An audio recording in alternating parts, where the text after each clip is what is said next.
I considered that. Do you need me to help with your investigation right now? I mean, I obviously shouldn't go in the tower yet, but what about other research? She shook her head.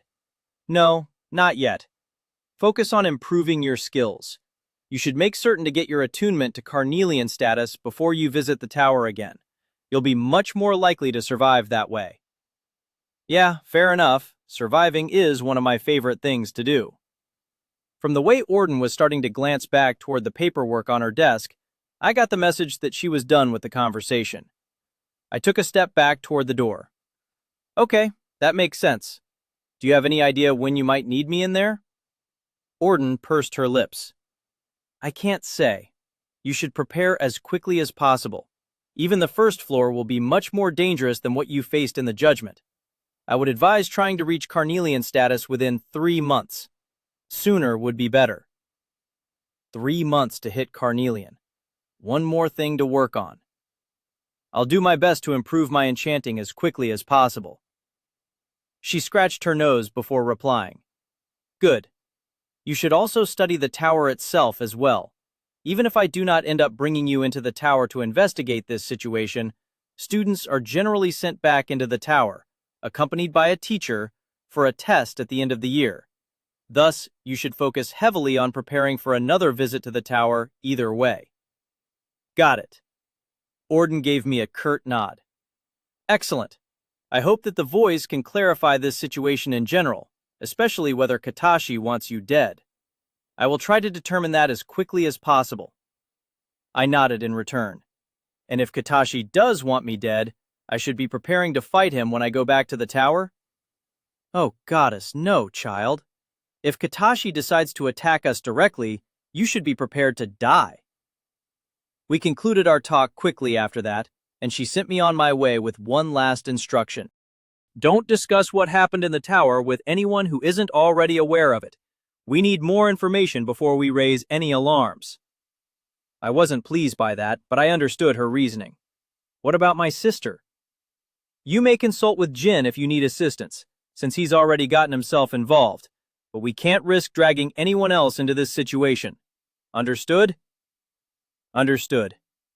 I considered telling Sarah immediately in spite of Orden's orders. There was roughly a 0% chance she wasn't going to be dragged into the situation at some point. It was just a matter of when. I should probably do a bit more research before I talk to her, though. At this point, we don't know enough to formulate a plan of action. I considered my options while I went to verify a few things. Yes, the Academy Guard had been informed that I was going to be under a mock attack the night before. No, they hadn't expected a firearm to be discharged. Fortunately, the bullet hadn't hit anyone. Curtis, the dorm chief, had the same story. Apparently, they hadn't heard me screaming for help due to a rune Orden had marked in chalk on the wall outside my room. That was good. Everyone had heard the bullet, though. He'd made it outside to reassure the other students that it was just a drill shortly after Jin and I had fled the scene. He also mentioned that this sort of thing happened occasionally. He'd been a target of a similar attack himself the first year. Apparently, it was something of a tradition. Wonderful. I wasn't amused. In fact, I was rather bemused. But at least her story seemed to check out. I even found an unfamiliar rune marked on the outside of my door, presumably the one for dampening noise. I wrote it down so I could look it up later. I left a note for Jin telling him that I was safe, and then headed to my next class.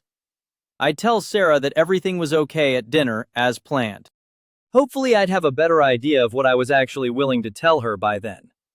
I quickly realized that the answer was not much. Not because I distrusted her, but because of the public setting. If Orden was paranoid enough about the information to teleport me to Goddess, I didn't even know where or what that place was. In any case, it implied a level of discretion was ideal. I needed security. I'd fill Sarah and Jin in on the very basics, like that I probably wasn't going to be assassinated immediately, and then work on learning the runes for properly warding a room to prevent divination and other forms of observation, assuming I could even cast them. The rest of the week had markedly fewer attempts on my life. It took a few days to get my ceiling fixed, which was awkward for a time. Fortunately, Jin seemed amused by the situation. I told Patrick, Jin, and Sarah that Orden's assault on my room had been a surprise test. Patrick took this at face value. Jin tilted his head, pressing his lips together against whatever skeptical remark he had lined up. It didn't stop his eyes from rolling. Sarah wasn't that polite. That's a bunch of resh, Corin. I waved a hand dismissively. I might have done a few things to warrant the surprise test, but don't stress over it. I'm pretty sure I passed. Right. She folded her arms across her chest. Feel free to let the rest of us know when you feel like trusting us. I winced. Sarah was right, of course. I needed to show a little trust for my friends if I wanted them to trust me in return. I wanted to tell them all right then, but I'd made a plan and I needed to stick with it. The truth was still buried somewhere, and I'd need to do more digging to find it. Since I wasn't ready to tell Patrick or Sarah everything about what had happened, I waited until later in the day when I had a chance to talk to Jin alone. I knocked on the door to his room. He opened it a few moments later, wearing a quizzical expression. Ah, Corin. I gave him my best conspiratorial grin. Want to come with me to do some research on this Karos guy? Jin gave me a considering look, then glanced away. I suppose it might be more interesting than studying, he told the wall. We made our way to the library first. It seemed like a logical choice at the time, but the librarian was quick to correct us. Karos Salirian, you say? No, I don't think we have any newspaper with articles on him. You can check. That trouble in Dalanos was about 3 months ago. Jin looked at her, head tilted. What do you mean, trouble? Oh, that isn't what you're here about? He's a heretic. Gathered a big crowd and started preaching about how the Visages have been lying to everyone. The local guard tried to arrest him, but he escaped. Well, that's disconcerting. I stepped a little closer to the librarian's desk. Where could we find out more about him? Well, the papers are on the second floor near the back, she gestured toward the stairway. But your best bet would be the divinatory. They might have a memory crystal from someone who witnessed the whole thing. I blinked. Was that possible? I'd heard of memory crystals, but not much about them. That sounds promising. We'll check the papers first, then head to the divinatory. We did just that. It took a couple hours to sift through all the newspapers in the appropriate range of dates the librarian gave us, everything from about 3 to 5 months back. But we didn't find anything on Karos. That wasn't particularly surprising, though, given that the newspapers tended to focus on local events, political gossip, and occasional advertisements. The most disturbing thing about glancing through the newspapers was the sheer number of articles talking about hostile actions along our border with Edria. Troop movements, weapons tests, even rumors of Edrian agents found across the border, probing for weaknesses.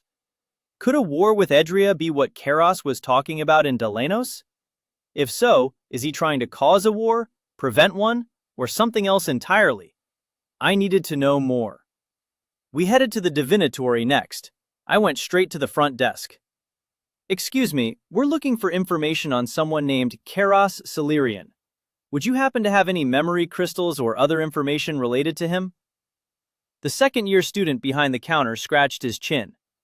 Doesn't sound familiar, but I'll go check the archives. Wait here, please. He returned a few minutes later. Would you mind telling me why you're looking into this? Uh-oh. Research assignment, Jin replied while I was still thinking. It was a good answer. The student glanced at Jin, frowned, and then looked back to me.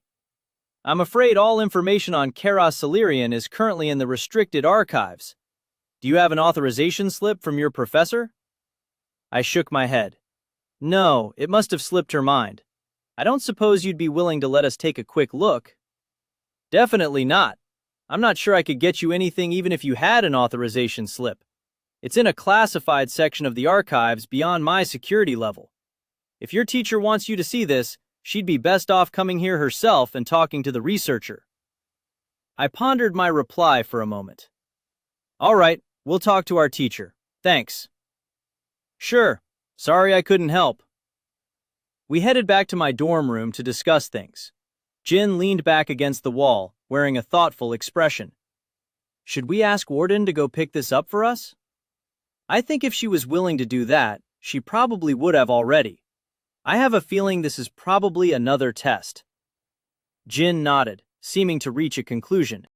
How important is it to you that we succeed at this? Pretty important. Not only could it provide critical information to help clarify what I've already seen, it could be the type of thing that might help keep me alive. I'd call that a pretty high priority. He nodded again, raising a hand to his lips.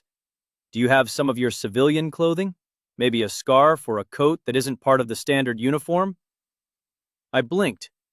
Sure. Show me. I'm going to need to borrow a few things. You don't have your own civilian clothes? He shook his head. I do, but nothing appropriate for what I have in mind. Well, this should be interesting at least. I showed him what I had in my drawers. Jin selected a heavy winter coat, a tall hat, and an ordinary walking cane from my belongings, and then headed up to his room. The coat was a little bit too big for him, but not implausibly so. I did a little bit of reading while I waited, but I was pretty distracted, wondering what in the name of the goddess he was up to. 2 hours later, Jin returned, pulling a glowing green gemstone out of a pocket of my borrowed coat. His face was covered in sweat, and he was clearly out of breath, but lips were curled into a crooked grin. I stared blankly at him. Is that? You're going to want to see this. After I leave, put the crystal in your right palm and say, View. He took a deep breath, wiping off his forehead with his free hand. You'll be incapacitated for several minutes while you view the memory, so do it somewhere safe. I nodded. How did you? Jin shook his head. I didn't. You got this on your own. There's an after-hours return slot on the right side of the divinatory. Drop it there late tonight. Don't be seen. Did Jin just break into the divinatory in a ridiculous disguise and steal that gem for me? This may be the single most amazing thing that has ever happened. I smiled brightly, accepting the gem as he handed it to me. Thanks, I owe you. 2 now? Let me know if there's something I can do to repay you. He gave me a short nod. I will. I'm leaving now. Can I have my coat back? He raised a hand, tipped my borrowed hat downward, and focused his eyes on mine. I suppose, if you insist. I laughed as he slipped off the coat and hat, setting them down on the bed. He leaned the cane up against the wall. I put the memory crystal down on my bed and opened the door for him to leave. He paused, turning his head toward me as he began to walk out. Corin? Yeah? You should distance yourself from this whole affair as quickly as possible. I frowned. I'll consider it after I take a look. Good. He left with no further discussion, and I closed the door. If I'm going to be out of it for several minutes, I should make myself comfortable. I sat down on my bed, leaning back against the wall. Maybe I should grab Sarah to watch me while I do this. But then I'd have to explain a lot of things to her. I'm not sure that's a good idea yet. I'll just do this now and talk to Sarah later, if I think it's appropriate. I put the gem into my right palm, propped a pillow behind my neck for support, and moved into a comfortable position. View. My vision faded, replaced with the view of unfamiliar eyes. My surroundings shifted, and with them, my perspective. For one dysphoric instant, my mind refused to process the abrupt changes. Height, clarity, my gaze shifting without my control. I adjusted, though the discomfort didn't subside. My new surroundings were unfamiliar, though I recognized elements within it. I was seated on one bench of many in a circular chamber with fine decor on the walls. The most notable from my position were a Valian flag, a white serpent over a crimson hexagon, and tapestries depicting 2 of the visages, Tenjin and Karivas. I tried to turn my head to inspect the rest of the room, but I couldn't. In fact, I couldn't move at all. Should have expected that, I chastised myself. I'm seeing a vision, not living in it. Fortunately, whoever had copied their memories into this crystal turned their head of their own accord a few moments later, giving me a better look at the chamber as a whole. Well, at least I'm not completely stationary. I suppose I'll move whenever this guy did. The place reminded me of a theater or an opera house in structure. I didn't see any private boxes, however. The benches were positioned to overlook a stage-like area about 15 feet below, but instead of stage props, all I could see below were chairs and a speaker's lectern. Is this some sort of lecture hall? That didn't seem quite right. I'd never seen a lecture hall with this kind of circular structure. A judicial hall of some kind, maybe? The seats were nearly all empty, but I saw a handful of people gathered in a cluster to my right. They were far enough away that I couldn't make out all their words, but one of them turned and addressed me directly.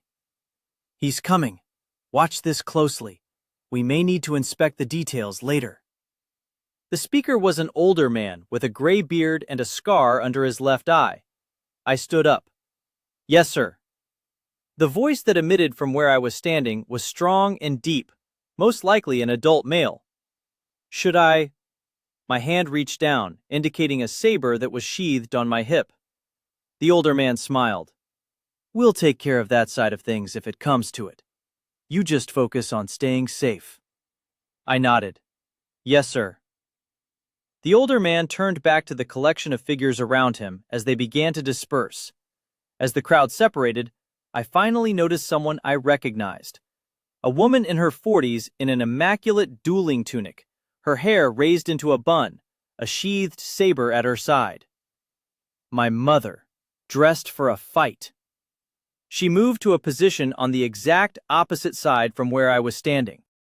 My heart lurched in my chest as I processed the fact that I was seeing her for the first time in 5 years, and it wasn't even through my own eyes. Her jaw was set.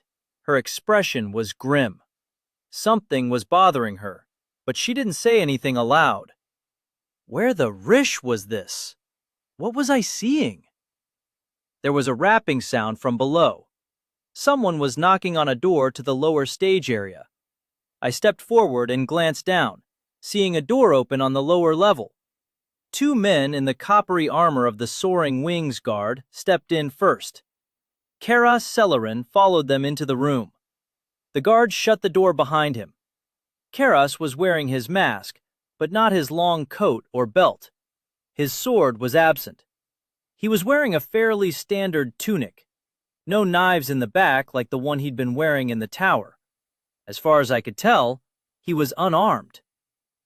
My vision swam for a moment as shimmering auras flashed into being around the people in the chamber. What the? Oh, these are the memories of a diviner. He's using his attunement to look at the auras of the people in the room. Not a bad idea. A quick glance around the chamber showed me some consistent colors. There were only 3 visible people remaining in the stands above the room.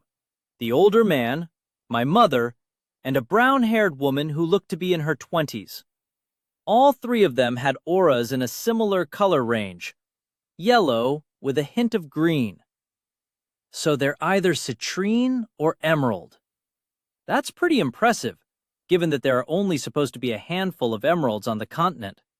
Is Mother really that powerful? I knew she was in the military for years, but... I looked back down at the lower area, observing Karas and the guards. The guards had orange auras, meaning they were sunstone level, comparable to most of the professors then. Karas didn't have a colored aura at all. Instead, there was a rippling field that distorted the air around him, almost like he was underwater or within a wave of heat. That's disconcerting. The masked swordsman stepped into the center of the chamber, glancing around, and then turning his head toward the older man who I'd spoken to before.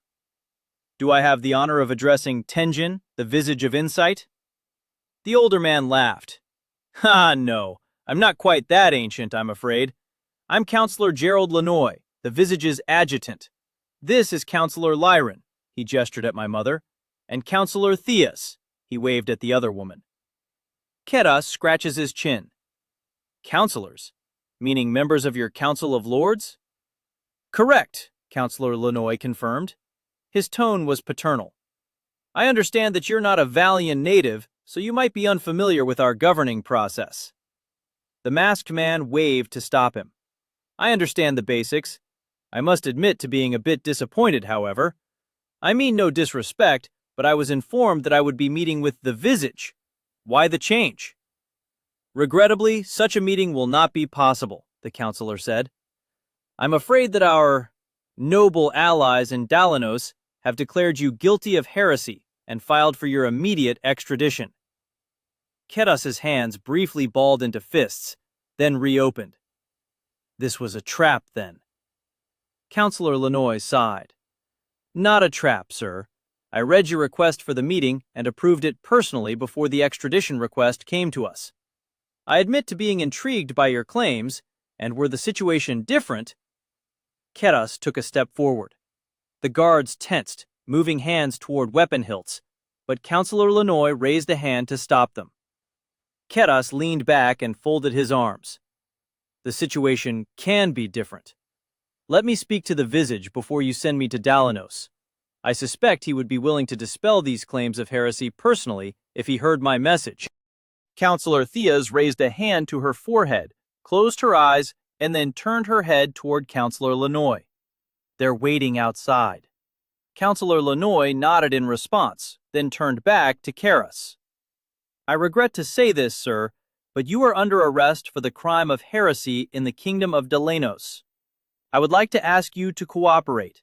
If you do so, we will provide you with one of our best legal advisors to attempt to convince them to lower your sentence. In Dalanos? For heresy? Keras barked a laugh. What? Would they lower the sentence to only taking off half my head? The old man winced. I believe one of our attorneys would be able to persuade them to limit the punishment to something less than fatal. Keras rubbed his forehead. I appreciate the thought, but I have no intention of being imprisoned for telling the truth. I'll be leaving now. He turned back toward the door. The two guards stepped in his way, drawing steel. Keras raised his hands to display empty palms. Please don't make this difficult. I'll leave peacefully if you let me. I'm afraid that won't be possible. Counselor Theas stepped closer to the edge of the platform overlooking the lower area. But don't worry, you won't have to fight anyone. You won't get the chance. She pointed a hand at him. Elias, bind him in the chains of authority. Shimmering green chains sprung up from the floor, surrounding Keras and enveloping him in an instant. They wrapped around his limbs, seemingly of their own will, and pulled together tightly. Shackles manifested around his wrists. Keras turned his head toward Counselor Theas. That was a mistake. He moved his arms apart. The chain connecting the shackles snapped first. The other chains cracked apart as he moved, stepping closer to the door. Stop him! Theas yelled. The first guard moved quickly, swinging his sword in a downward arc. Keras caught the blade in his right hand, completely arresting the weapon's movement. With a twitch of his hand to the side, the sword blade snapped. Keras discarded the broken half of the sword blade in his hand while sidestepping a sword swing from the second guard, then spun to deflect a blast of lightning from a third attacker. My mother. She'd floated down from the top floor onto the floor of the council chamber below. A lightning sorcerer? That's more interesting, at least. Keras smirked. Mother! Oh no! It occurred to me in the following moments that I didn't know exactly when this gem memory was from, and that I hadn't heard from my mother in months. Mother didn't look as scared as I felt, though. In fact, she was grinning too. She snapped her fingers, a crackling aura of lightning manifesting all around her. You're quick, she remarked, but unarmed? I don't think you're much of a threat. Keras raised a single hand, shaking it in a conciliatory gesture. You're right. He kicked the now unarmed guard that tried to grab him from behind, sending the man tumbling into a nearby wall. Hold that thought. The other guard opted for a lunge. Keras sidestepped it without looking, spun, and grabbed the guard's arm. Another smooth motion, and Keras plucked the sword from the guard's hand, seemingly without effort. As the guard stumbled backward, Keras advanced, twisting the weapon to use the flat of the blade. A wall of ice appeared between them before he could take a swing. Keras turned just in time to deflect a hail of icy shards, nearly identical to the spell that Sarah had used against Teft, but larger and more numerous. His stolen blade flashed crimson as he cut the chunks of ice apart, then flared with silvery light as he hopped atop the ice wall and looked at the source. Counselor Thea's was enveloped in an aura of frost, still sending more icy shards in Keras's direction. He opened his free hand, running it across the blade of the sword. Fire trailed where his hand passed, igniting the edges of the weapon. He swung the sword in an arc, launching a burning crescent at Counselor Thea's, but a blast of lightning from my mother smashed into the crescent, detonating the two attacks in the air. Keras glanced back down at my mother, then back to Counselor Thea's. "Two sorcerers? You certainly prepared for me." Counselor Lanoy cracked his knuckles. "Three, actually." He traced a pattern in the air, leaving a glowing blue rune shimmering in front of him. "I would advise you again to surrender." The masked swordsman grinned. "Oh, you misunderstood me. I wasn't complaining. I'm just starting to get interested." "A pity." Counselor Lanoy pressed his hand into the glimmering pattern. It split apart into a series of spheres of mana that spread out and then rapidly converged on Keras's location. The swordsman spun to slice the first one with his blade, but it detonated before he managed to strike it, creating a rippling shockwave of force that sent Keras stumbling backward along the icy wall, right into more of the converging projectiles. A dozen more blasts of blue-white light erupted as the spheres burst around Keras, blinding me for an instant with their intensity. When my vision cleared, Keras was still standing. His tunic was shredded and blood-stained, a hint of blood dripping from his lips. Burn marks were visible on his back. He was grinning more brightly than ever. The aura around him flickered, then intensified, turning a silvery hue. Keras vanished, reappearing next to Counselor Lanoy and driving a fist into the older man's gut. A shimmer of silver and green erupted on the impact. The counselor folded around the punch, collapsing to the floor in an instant later. "Elias, Warden of the Adamantine Wall, I summon you!" Counselor Theas shimmered brighter green, a shimmering shroud of runes surrounding her as a metallic titan appeared on the floor below. The creature was roughly humanoid, but it must have been 20 feet tall, and it crackled with green energy that matched Counselor Thea's. She summoned a golem, I realized, and a powerful one at that. "Grab him, Elias!" The golem was surprisingly fast for its size, reaching out with a massive hand to grab at Keras. He was still faster. His sword shimmered silver. His hand blurred. Metallic fingers clattered to the floor below. A moment later, Keras was running around the circle of the upper level, blindingly fast. He paused in front of me. I raised my hands. "I am just here to observe." Keras's eyes narrowed underneath his mask for a moment, then he grinned and chuckled. "Fair enough." He blurred again, appearing in front of Alora. She blasted him with a cone of ice at point-blank range. For a moment, it looked like it had worked. Keras was completely enshrouded in frost. Within, however, I could see a crimson glow beginning to form, and then the ice burst apart, just in time for the golem's other hand to punch Keras into the wall. For a moment, the room was still. Then, inch by inch, the golem's massive fist began to move backward. Keras was pushing it back with his offhand. "That," he said, cracking his neck, "actually hurt." His sword hand twitched. The golem's arm separated into two halves, which Keras pushed apart. "Elias, I dismiss you." Counselor Theas grimaced, waving toward the metallic creature. The golem vanished. She raised a hand again, a crimson aura appearing around her. Vaniv, Karas appeared in front of her, his sword blade glimmering with a silvery aura. He pointed it at her chest. That's enough. Counselor Thea's hands tightened into fists. Very well, I concede your victory. I will withdraw. Good. Karas waved his empty hand. And tell the group from Dalanos waiting outside not to bother sending reinforcements unless they have someone more powerful than you are.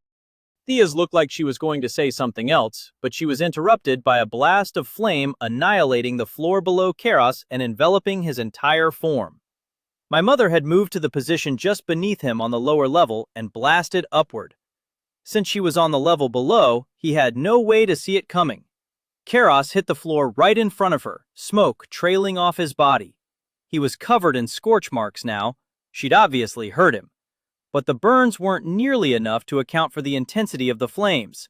The shimmering aura around him must have provided him with some degree of protection, like a barrier.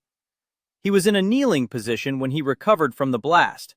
When his eyes reopened, I could see that his irises were silver, bleeding into his sclera. When he stood, dusting himself off, he turned that silvery gaze toward my mother, standing only a few feet away. Ah, yes. Sorry to keep you waiting. Shall we? He raised his sword and waited. My mother drew the saber at her side. Let's. Karas moved first, but I could tell that only because of the position where their blades locked. His weapon had been stopped by her saber when it was inches from her face. Mother was the one smiling now. Karas frowned. Let me reintroduce myself. Laura Lyron, counselor, elementalist, and perhaps most importantly, Emerald Swordmaster. Then she kicked him in the chest. Karas took the kick with a grunt, stepping back in surprise and losing his push on her weapon. Mother followed with a series of rapid strokes at chest level, her own movements too fast for me to follow, even with the divination-enhanced vision. Another of her strokes went low, but he kicked it aside, pressing forward with a thrust of his own. Mother batted it aside with her offhand, which was glowing with electricity. The charge traveled through Karas's weapon and into his arm. He winced, managing to maintain his grip, but barely dodged the follow-up swipe at his gut. It tore another line across his tunic and a crimson trail along his chest. Curious, Mother mused. Your shroud isn't working properly. I'd love to tell you all about it after you surrender. Karas swung downward in a cut that should have come nowhere close to hitting her. His blade grew longer mid-swing, forcing my mother to make a split-second dance to her right, where his left fist was heading. She took the punch with a wince and then struck him in the ear with a cupped palm. Karas stepped back, grimacing, and shifted his stance to one I'd never seen. His right arm extended almost completely, the tip pointed toward my mother's chest. It looked almost like an Edrian fencing stance, but I'd never seen one with the sword arm extended so far. The intent of the stance was clear enough. It left little of his body exposed, and his sword was in the way of any further attempts at getting close to him with a fist. My mother stepped back, lowering into a standard defensive saber stance. Then she flicked a finger against the flat of her saber, and a voltaic charge traveled along the surface of the blade, flickering back and forth from hilt to tip. As long as that electrical charge was on her blade, she could shock him on any contact between their weapons. I approved of the tactic. It made attrition her ally. It also made me deeply concerned. Such a tactic would only be necessary if she knew she was at a disadvantage. Karas took a step forward, pulling his arm back an inch. Mother moved her guard upward. Karas reset his stance. A test, then. Karas and my mother stood motionless for moments, save for their eyes. They were both searching for weaknesses, finding none. With his focus on my mother, Karas didn't see the injured guard crawling up behind him. With a nod to my mother, the guard grabbed Karas around the right leg. Karas startled, turning his head. My mother lunged. The masked swordsman twisted, trying to move out of the way, but the guard's grip held. The blade caught Karis along the ribs, sending a charge of lightning into his chest. He stumbled back a step, finally managing to kick the guard and send the man tumbling across the floor. Mother struck again. Karis caught her blade with his, but her blade was still charged with electricity. The lightning traveled from her weapon into his, searing his skin, but he didn't drop the blade. He pressed back harder. Mother fell back a step, losing her stance for an instant. Karis's blade flashed downward, driving Mother's into the floor below. She pulled, but it was stuck. Mother wasn't done, though. She released her grip on the useless weapon and stepped inside Karis's guard, slamming both hands into Karis's chest. A blast of lightning launched him backward into the nearest wall. Karis stood again. His aura burned brighter. The air around him seemed to tremble as he stretched out his arms, readying his weapon to strike. His blade burned with a flare of silver, bright as a newborn star. Then he smiled and tilted his head downward. "That was the most fun I've had in a while. I hope we'll meet again." Then he turned and swung the burning weapon at the wall behind him, cleanly severing through the stone. With a punch from his other hand, the wall gave way, and then he was rushing out of the room. My mother grit her teeth, taking a step toward the hole where he retreated, but the guard who'd helped her stood back up in her path. "Counselor Lyron, please help me see to the wounded." Mother's eyes narrowed, considering, and then she nodded. "Of course." I was moving. I knelt next to the old man, Counselor Lanoy, and inspected him, still breathing. Counselor Thiaz was already approaching as well. She looked exhausted, but uninjured. I turned my head toward Counselor Thiaz. "He's alive.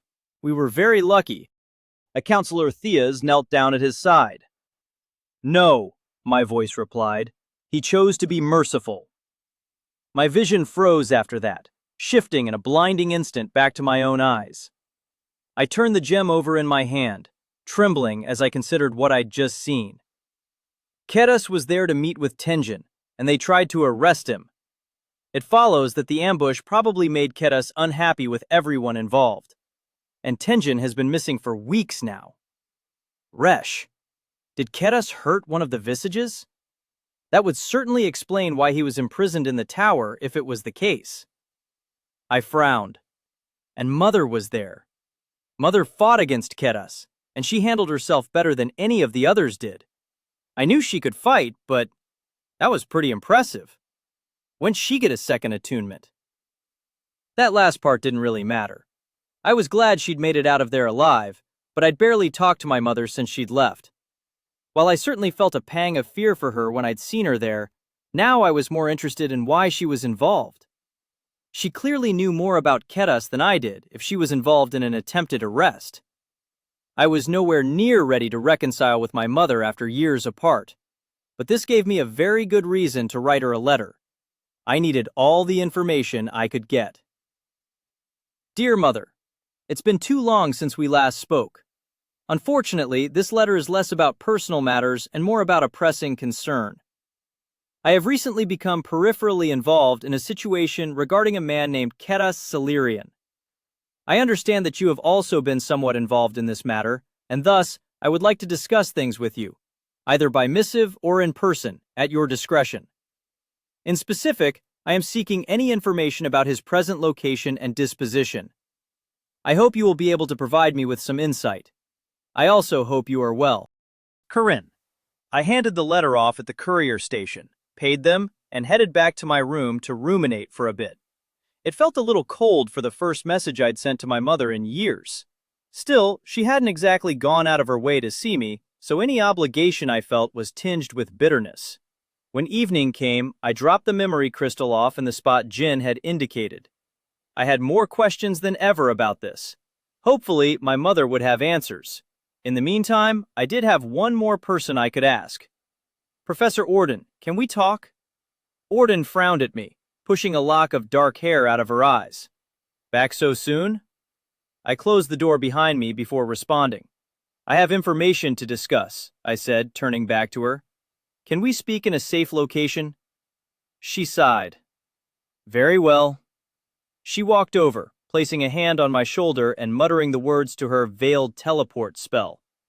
We appeared in that strange, empty white space she'd taken me to before. My stomach still lurched as we teleported, but not quite as badly as last time. Maybe I was starting to acclimate to it a bit. Well? Orden folded her arms. I managed to obtain a bit of information on Keras. He was in a confrontation with members of the House of Lords who attempted to arrest him. Orden gave me an approving nod. You managed to discover that a bit faster than I expected.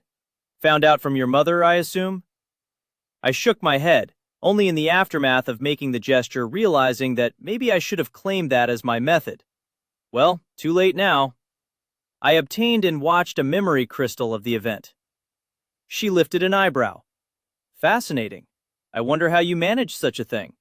Oh, don't tell me and spoil the fun. I'll figure it out. I appreciate the update, but I knew about that event. Did you discover anything you think was relevant? Well, he claimed to be there to meet with Tenjin, but the council stepped in to have him arrested. I thought about that for a moment, then reconsidered. Or, I should say, a few members of the council. I imagine that couldn't have been everyone. Quite right. Orden folded her hands in front of her. The Council of Lords currently has 45 seats. That was a small affair that I believe the adjutant arranged in cooperation with Delenos' authorities. 45 seats? That was more good information for me to keep in mind for the future. I wasn't quite clear on that. They mentioned something about heresy? Keras fled arrest in Delenos after he made a public speech about the visages deceiving the populace about the state of the outside world. Yeah, that'd definitely count as heresy. In what way did he claim that people were being deceived? I didn't hear all of it, Orden admitted, but it had something to do with the tyrant in gold not being as controlling as everyone thinks. Oh dear. I'm half surprised that Katashi didn't fly down and smite him on the spot. Professor Orden chuckled. Well, it seems it did come to that eventually, didn't it? Or something like it. We still haven't heard anything about what happened after the fight I witnessed. Unless you have? She shook her head. No, I don't have any news on that subject. I will inform you if I discover anything pertinent, however. Thank you. One more question, since you were already familiar with the incident I mentioned. Was that before Tenjin stopped showing up to council meetings? Right before, she confirmed. If you're thinking that Keras went after Tenjin after he escaped and attacked him, that would be the prevailing hypothesis. Resh, and I'm the one that let Keras go free. That means I have an obligation to help stop him if I can. Thank you, Professor. That's all I needed to know. My class the next day was Mana Manipulation, one of the 2 classes on my schedule that was only assigned to enchanters. I was still distracted thinking about Keras and worrying about my mother, but the class was interesting enough to help get my mind off of it to some extent. The best part was right at the beginning. Professor Edlin, the same teacher I'd signed my paperwork with right when I came out of the tower, was in charge of the class. She started us out with a simple instruction. Close your eyes and put your hand over wherever your attunement is located. Now, take a deep breath and think about the passage of the mana within your body. If you've ever used a runic item, think about how that mana flows out of you into the object. If not, simply try to picture a flow of energy within your body, emanating from your attunement mark. I followed her instructions, envisioning the familiar sensation of the dueling cane leaching mana out of my hand. I felt a twinge of phantom pain just from remembering the sensation. Now, say the words, detect aura. I repeated the phrase. Open your eyes. I opened them. I immediately shut them again. Everything had been glowing. It was blinding. I blinked and blinked again, but the auras didn't go away. From the murmurs of excitement and frustration around me, I wasn't the only one experiencing it. If you're sensing auras now, you've just activated your attunement. Different enchanters sense auras differently. This appears to mostly be tied to the location of the attunement mark, but there is some variation. If you haven't activated your attunement yet, we'll try another method. She ran through a few more exercises until all of the students indicated that they were able to sense the auras around them. During that time, I gradually acclimated to what I was seeing around me. Brilliant nimbuses of power shimmering around every student. They varied in intensity from person to person, and each student's aura seemed to emanate from a different spot. Most students had colorless auras, just distortions around them that looked like waves of heat. A few of them had a crimson tinge to that aura. One student's was already completely red. I assumed that meant he'd already hit carnelian level. Impressive, considering we'd just started the school year. Professor Edlin had a shifting, multicolored aura, clearly brighter and broader than those of the students in the room. Mana. I'm seeing mana. I chuckled in delight at the thought. Lifting my hand, I could see my own mana, a translucent field that seemed thickest within my right hand. The lack of color made it difficult to discern, but it distorted everything beneath it, like looking at something immersed in water. Of course, my most important mana source was the attunement on my forehead, but I couldn't exactly see that without a mirror. I thought that I could feel it, though. Maybe just a little, like a pool of warmth beneath my skin. I briefly felt a surge of dysphoria at the concept of mana occupying the same space as my brain. Sure, it was supposed to be a normal part of my biology, and I knew that, but it was weird. Now that you can perceive your mana, you should be able to shift a portion of it to another part of your body. This is the simplest mana manipulation exercise and one that serves as the foundation for dozens of others. You will need to be able to shift the mana within yourself to learn to shift it out of your body, and thus to empower runes. I proceeded to spend the next 2 hours trying and failing to complete this utterly basic task. Over the following week, I tried again and again, but I just couldn't get my mana to change. I assumed it was some sort of mental block. I'd heard of people who could alter their heart rate just by thinking about it, for example, and I couldn't do that either. It was just before the next mana manipulation class that I realized I had a way to cheat. I kept my attunement disabled most of the time. Activating and deactivating it was as simple as closing my eyes and thinking about it. The words detect aura were just a shortcut for tricking our minds into doing what we wanted them to do, and different shortcuts worked better for different people.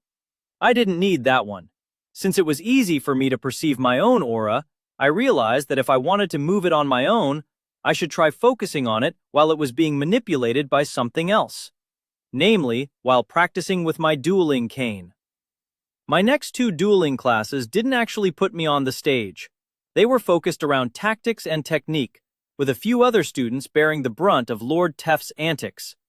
I did, however, get permission to use a dueling dummy for practicing with my cane. I turned on my attunement before I focused on the rune, activating my dueling cane the same way I had so many times before. This time, I saw it. The essence flowing from my arm into my thumb, which triggered the rune. A second surge of essence from my hand into the body of the cane, then flowing out from the cane in a burst of concussive force. I saw an unfamiliar aura around the dummy before the strike impacted, and then a different aura manifest as the dummy's shield activated, blocking the burst. I tried again, and this time, as the cane drew mana out of my hand, I pushed. More mana flowed out of my hand into the cane, charging it with power. The force of ensuing blast tore the weapon right out of my hand. The mana burst missed the dummy entirely, but dissipated harmlessly in the air before it impacted anything. I breathed a sigh of relief, even as my hand twitched in pain. I'd done it. My mana had moved. It took me 2 more days to reproduce the ability to move my mana without the use of my cane, and even then, it was much harder. But challenging or not, it worked, and that was enough. Immediately after my next mana manipulation class, which discussed the basics of transferring mana from an outside source from one place to another, I attempted my first enchantment, or some facsimile thereof at least. Normally, Lord Teft recharged our protective sigils before the beginning of each dueling class. Studying the sigil, I realized it was more complicated than I had originally expected. It had 3 main runes, each with a different function. One, it had a persistent aura that detected if it was in close proximity to a person. This seemed to have a range of a few inches, so it could be worn on a garment that was over a layer of armor. Two, it had a second persistent aura for detecting incoming attacks. Three, it would create a barrier around the person it was detecting if an attack was inbound. This made it much more mana efficient than something that just continuously generated a barrier around whoever was wearing it, since maintaining a barrier for a long period of time had a high mana cost. This also meant that the barrier could potentially be circumvented by finding things the detection spell did not classify as an attack. I'd have to study that. I didn't want to hurt the other students, of course. I just figured it would be good to know what tactics potential threats might use against me, since the pin was my only real defensive tool. The two detection functions used mental mana, which I was ostensibly specialized in. The third, the shield itself, used simple gray mana, which I also had a lot of. That meant I could, in theory, recharge the item by myself. Or, eventually, I could make more on my own. My first several attempts to recharge the sigil ended in failure. The biggest problem was that I couldn't force myself to move my mind's mana, most likely because even the idea of using mana from my brain terrified me. Was I going to permanently damage my brain? Tear away my own memories? Kill myself outright? All of the above were possible if I used up too much of my mental mana. I knew that, and I knew that other people still use their mental mana all the time without any difficulties. I also knew it would get easier and easier once I got started. I still couldn't do it. I kept thinking back to what happened to my great-grandfather.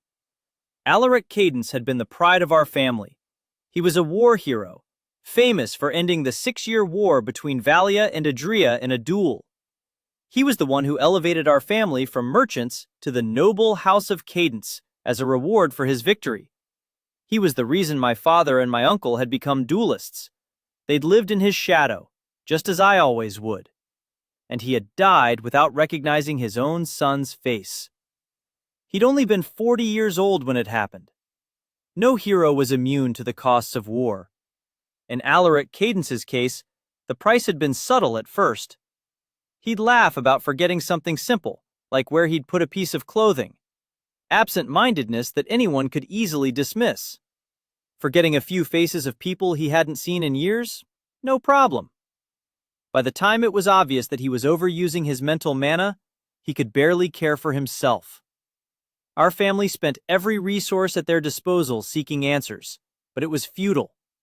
No damage caused by the overuse of mind mana had ever successfully been repaired. I had never met the man, but I knew his story. I saw it written in the face of my grandfather every time he looked at Alaric's portrait. I saw it in the way my father's hands trembled when he prepared for a duel. It had been my mother who actually told me the tale. Perhaps my father would have told me eventually, or perhaps he was too afraid that his own life would end in the same way. Grandfather remembered me last time I spoke to him, but I always worried that there would come a time when that would end. The fear that story instilled was a part of me, something bone deep that no level of rational thought could simply dispel. And while I told my mind that I would not let fear break me, I didn't have to. All I had to do was bend, and the fear had won. The fear always won. Ultimately, I ended up recharging the barrier part with gray mana successfully first. It was in that process that I realized that the item didn't have a capacity-limiting rune like the ones we'd learned about in my permanent enchanting class. That meant, in theory, that I could overcharge it until it exploded. That'd be bad. Fortunately, I was able to compare the strength of the aura to what it had been when Teft had filled it up prior to my last class and easily get it into a similar range. I didn't know what the tolerance was for error on refilling the item, but I figured it wasn't something where a tiny bit of extra mana would make it burst and annihilate me. I still erred on the side of too little mana, though. After a day of rest, which was more than I strictly needed, I tried converting some of my gray mana in my right hand into mental mana to use for recharging the other functions. That would have circumvented my fear of using the mental mana directly from my brain. I failed at that for the rest of the week. During that time, I got a little more used to talking to Sarah and Patrick again.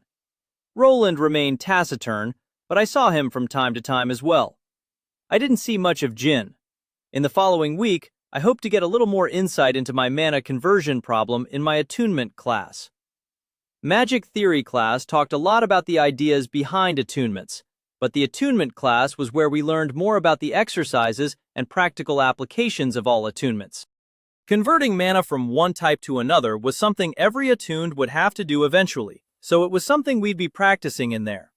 Unfortunately, that particular class ended up covering a lot of the same information that Professor Orden had about attunement levels, like carnelian, sunstone, etc. This time, it was in the context of focusing on how we could work our way from rank E quartz to at least rank B quartz before the end of the year. Interestingly, the attunements teacher also confirmed something Orden had implied. People with multiple attunements could have completely different levels with them.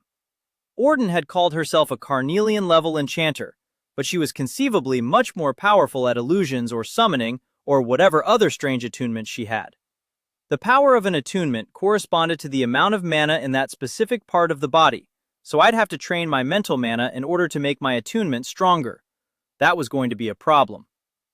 The school only expects us to hit rank B in quartz by the end of the year, but I need to get all the way to carnelian in a few months. That's going to be a lot harder. Rank B in quartz only requires about 25 mana, which seems very doable. Getting to carnelian, however, requires about 60 mana. I haven't checked since that first time, but I'm still probably around 18. I've got a long way to go. Professor Conway was a rust-bearded gentleman in a tweed suit who seemed entirely engaged with his own lesson. Once the material he was covering started to become less familiar, I refocused my attention to it. The term spell can be misleading, as it implies the use of words. However, only lung-marked attuned make judicious use of words for their magic.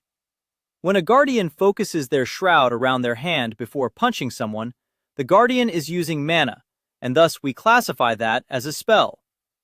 He was surprisingly animated, despite the mundane subject. He emphasized each major term, like spell, and provided accompanying gesticulations. Some academic institutions outside of Valia have begun to use different terminology for attunement-based abilities activated through other means. Others have simply replaced the word spells with something more general in nature. For example, Edrians use a local word that translates to techniques. Several students made rude noises, and he paused to regain silence. Once he had it, he continued as though nothing had happened. Now, you're probably wondering what each of these attunements is capable of, There was a murmur of approval from the class at what I'd interpreted as a rhetorical question. Excellent, excellent. In today's class, we'll cover the basics of each of the local attunements. In subsequent classes, we'll get into more details on the capabilities of each, as well as synergies with other attunements. We'll also have an overview of the attunements of other regions, but you'll have to wait for next year for details on those. The professor walked over to the chalkboard at the back of the classroom and began to draw. Aside from Professor Edlin in my mana manipulation class, he was the only professor I'd seen use chalk. I was sitting pretty close to the front, but it still took me a second to recognize what Professor Conway was drawing: the Guardian attunement symbol. He finished it a moment later, keeping the chalk in hand. I'll start with one of the most controversial, the Guardian. In old times, we didn't think the Guardian had magical abilities at all, and the name is a legacy of that misconception. At first, we believed it merely passively enhanced the resilience of the Guardian, thus the name. He fell into a low martial arts pose of some kind, his chalk hand extended forward. As years passed, Guardians began to demonstrate seemingly magical abilities through martial arts. We understand these abilities far better now, and they are a way of manipulating mana as surely as hurling a bolt of fire would be for an elementalist. A visible aura appeared around the professor as a swirling field of yellow-orange. Normally, I couldn't see auras unless my attunement was active, so I assumed he was doing it deliberately. The professor continued his explanation. The Guardian accomplishes this by manipulating their shroud, a field of mana that surrounds their body. Normally, the shroud is equally distributed and serves primarily as a defensive field, but it can be focused on a certain part of the body, either to defend. Conway flicked the chalk forward, and it ignited in a burst of flame, vanishing a moment thereafter. Or to strike. A quartz guardian will learn to use this to punch, kick, and block more effectively. At higher attunement levels, guardians learn to extend their shroud to objects, or to push a specific type of mana through their shroud, just as I did a moment ago. He stretched, resuming a normal posture, and his aura faded. Even at advanced levels, guardians always focus on manipulating their shrouds. Thus, guardians often learn traditional martial arts forms in addition to the techniques they study to focus their mana. That made sense. I was curious if specific motions triggered specific spells, or if it was more about just focusing their mind. I'd have to ask about that later if it wasn't addressed directly. He clasped his hands in front of him. All attuned develop shrouds once they reach carnelian status, but no other local attunement can manipulate a shroud to the same degree. There are, however, some foreign attunements, such as the Legionnaire. He turned his head, looking distracted. I heard it a second later. A bell. No, bells. More and more of them, growing louder as the bells nearer to us began to chime. Some students immediately began to stand. Conway unclasped his hands and held one out to forestall chaos. Students, his voice was projected and clear. Please remain calm. The bells you're hearing mean that there is an emergency situation within the school. We will be heading to the nearest shelter, which fortunately is quite close by. First row, please stand and head to the door, then await me outside. He had us file out of the room in an orderly way. Once we had joined other evacuating students outside of the classrooms, most of us were deathly silent.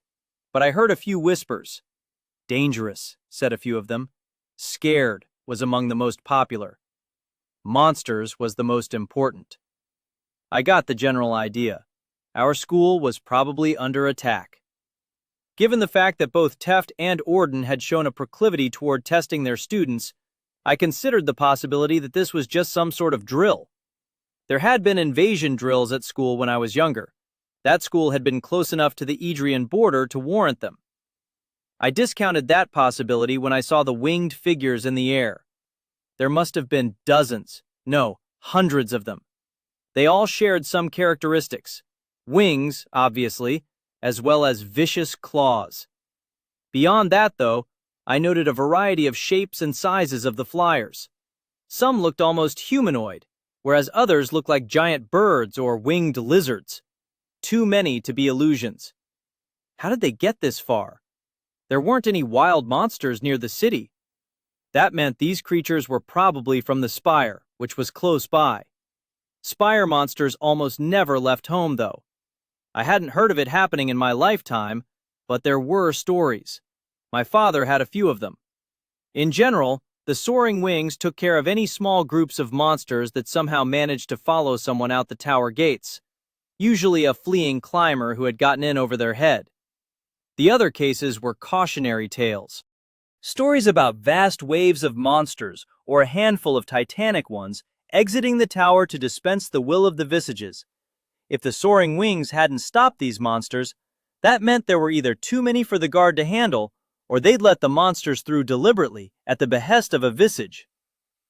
As I watched the first of the creatures descend from the sky, I pondered if my death would come at the hands of a creature serving the whim of the goddess my family had always revered. And, as I followed in the line of students toward the nearest shelter, I wondered if I had caused the deaths of others by defying her. More and more of the creatures began to descend on the school, but fortunately, none of them were near us. Mr. Ross, lower your cane. Do not attack them. If one gets close, I will handle it, Conway instructed. The student in question lowered his weapon, looking upset. I kept my hand near the hilt of my sword. We were in one of the older parts of the university, which meant a lot of gray and brown buildings densely packed together. Presumably, this was before decor was invented. From a more practical standpoint, it meant we could easily be boxed in if those flying creatures decided to land on either side of us. I probably wasn't the only one who had come to that conclusion. The teacher was striding at a hurried pace. We found another class coming out of a different lecture hall after about a minute of walking, and I noted a familiar face among the crowd. Patrick didn't even take the time to make excuses to his class. He just wandered out and took a position next to me. Corin, look! He pointed to the sky, as if I could have somehow missed the cluster of monsters that were making the sun work hard to do its job. The students around us looked bemused by his exuberance, but I humored him and gazed skyward. A hint of a coiled form slipping quickly back into the clouds. It was hard to tell at a distance, but I was pretty confident that the small fraction of the creature I'd seen was larger than the lecture hall we'd just excited. That's bad, I managed. Patrick nodded sagely. Yeah, but really exciting, right? I blinked at him as we continued to walk, passing another class. I suppose that, in a way, you could call being potentially devoured by the God Serpent exciting. Oh, no way. That's not the God Serpent. It's way too small. Small? That thing is about the length of a city block.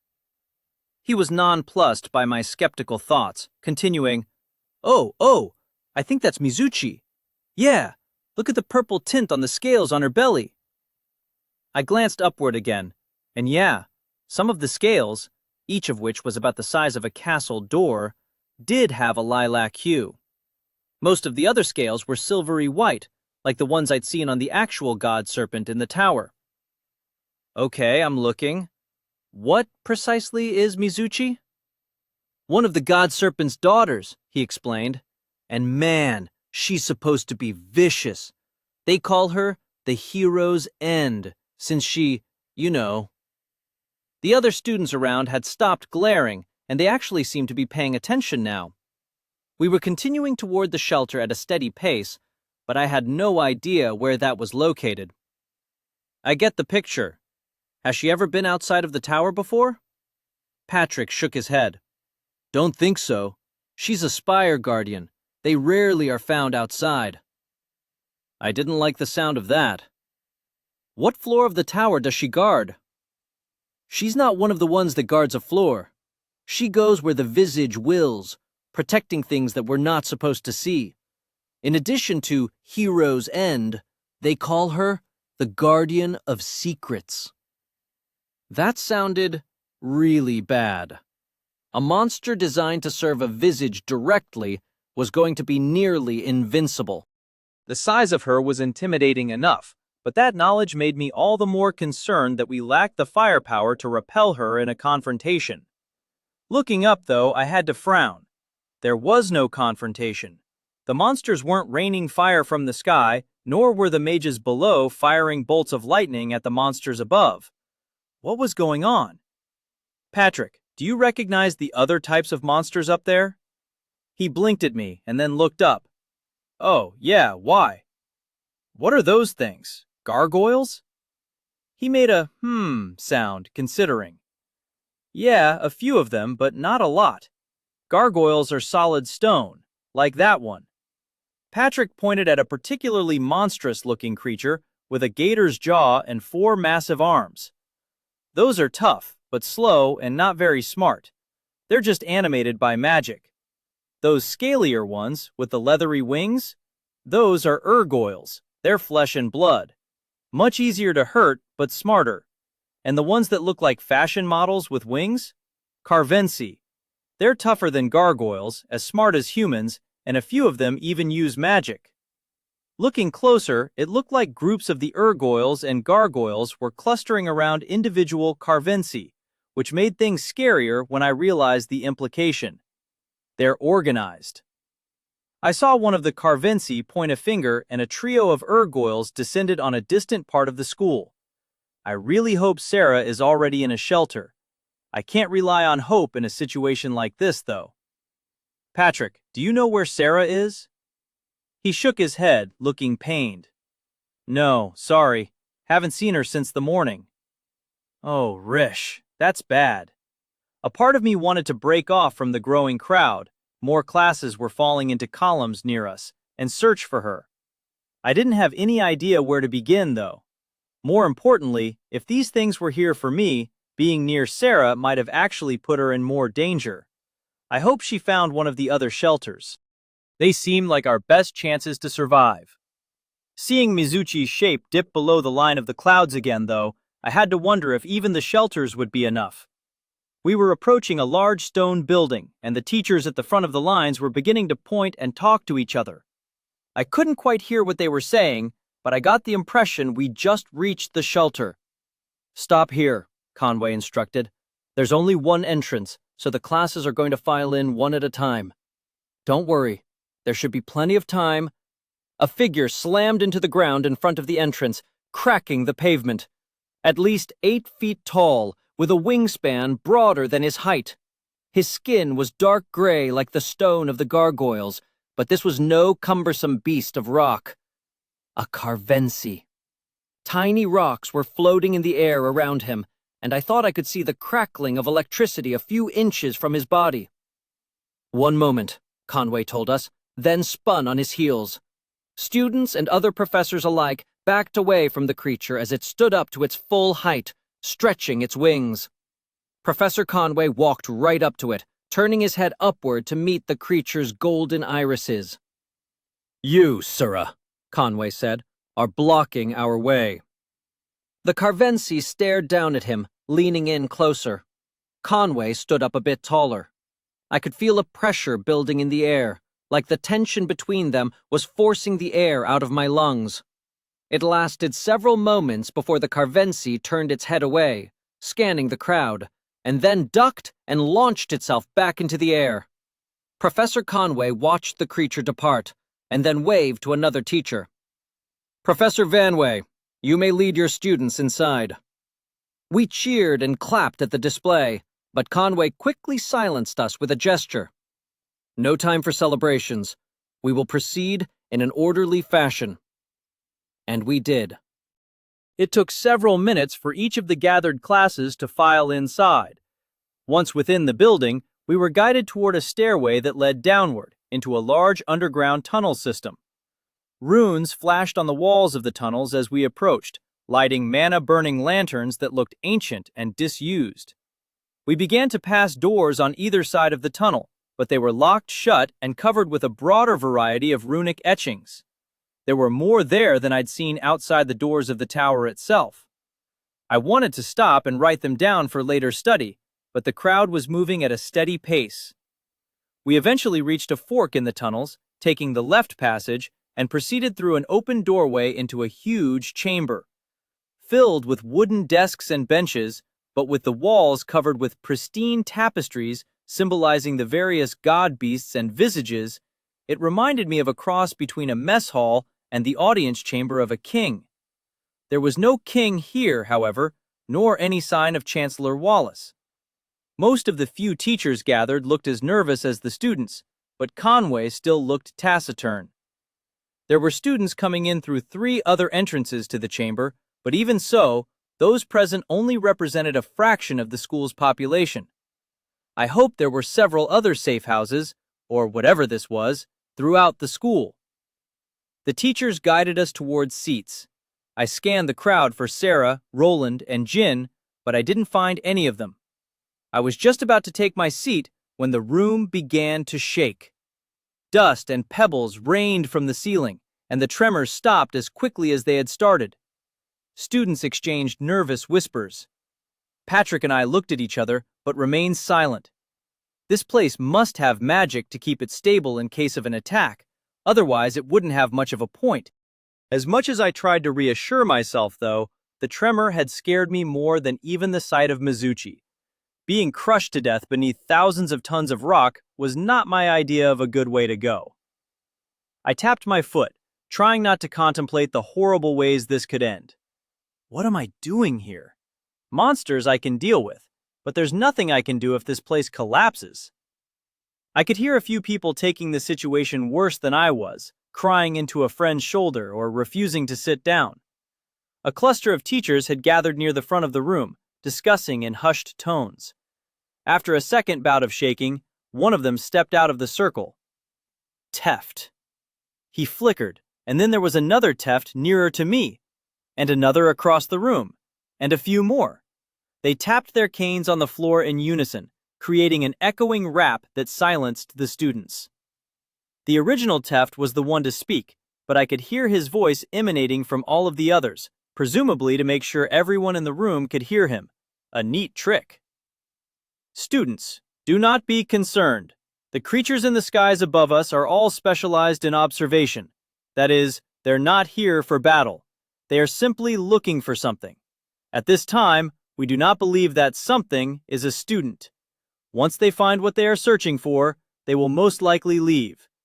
That said, rest assured that the Valian military has been contacted and will be arriving here in full force within the hour. With that, his duplicates faded, and Teft simply turned his back and returned to the group of teachers. Student murmurs resumed a few moments later. An hour? You really think they can get an army here that fast? Patrick looked about as nervous as I felt. His hands were clenched into fists. I shrugged. It's not going to be the entire army. I think he was being hyperbolic when he said full force. A few thousand troops, though? Possible if they've got some sort of teleportation system set up, which they almost definitely do.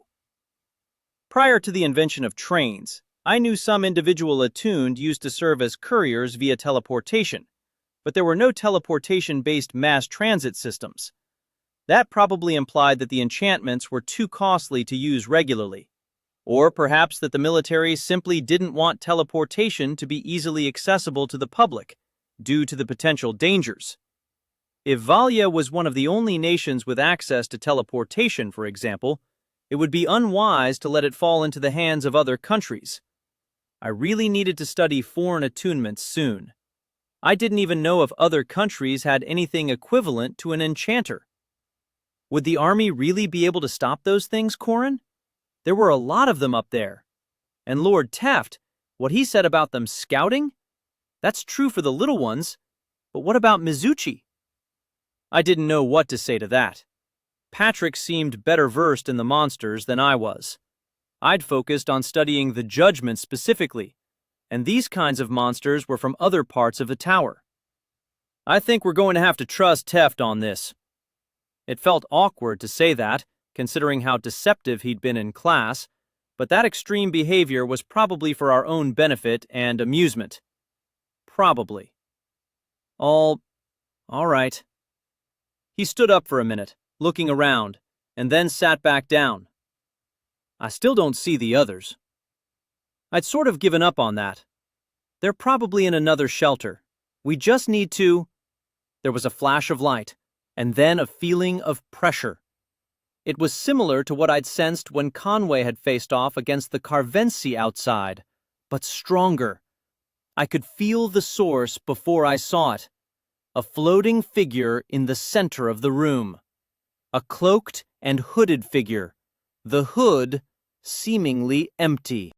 I knew immediately what it reminded me of, but it wasn't quite the same as the form the voice had taken. The robes were tattered and worn, but stitched with golden runes. It was huge. It would probably have reached 15 feet in height if it had been standing straight. Instead, it hunched over, as if bearing an invisible burden. I activated my attunement. My eyes burned from what I saw. The floating creature radiated with malevolence. The aura was a sickly green, pulsating, extending several feet out in every direction from the monster's body. I'd never seen an aura that felt so powerful. Teft flickered and appeared below the creature with his cane raised a moment later, but he didn't attack. His own aura was brilliant gold. The hooded figure continued to hover in the air, a good 20 feet above Teft's position. I saw Conway hop onto a table too, but he didn't seem to have teleportation magic. He made his way closer at a running pace. He glowed with a field of yellow-orange. I deactivated my attunement. The sheer number of auras in the room was making my head swim. The cloaked figure turned its head, scanning the room. I saw no face within the cowl, consistent with the experience I'd had with the voice. Nearby students had risen from their tables and were beginning to scatter, and I heard a scream or two. One student even fired a bolt from a dueling cane at the thing, but the attack glanced harmlessly off the creature's robes. The hooded figure turned, glancing at the source of the attack. I saw the student wither at its gaze, taking a step backward, and then his dueling cane snapped in half. No action was visible from the cloaked figure or the student. It just broke apart. The student retreated into the crowd, and the hooded figure turned away. No other students risked an assault. Conway finally reached the center of the room, hopping onto a table next to Teft. I could see another professor nearer to the back of the room, standing on another table. Was that Meltlake? I couldn't tell. She was too far away. I hoped it was. If a battle broke out, I didn't think any one of the other professors had the kind of firepower that Meltlake did. And just like it had appeared, the creature unceremoniously vanished. I felt little comfort at that. Clearly, if some of these monsters could teleport, our little hiding spot was not secure. The teachers must have sensed that too. I saw Teft clench his fists as the creature vanished, then begin to draw on the table below him with his cane. Making runes? Something to block enemy teleportation, maybe? I watched with interest, but Teft was too far away for me to see any details. The next several minutes were tense, until Chancellor Wallace appeared on a table near Teft, flanked by a pair of soldiers.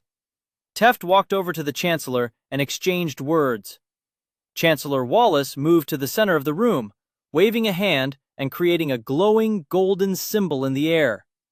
I'd never seen anything quite like it. It bathed the chamber in a warm, comforting light. My students. Her voice sounded like it was coming from right next to me.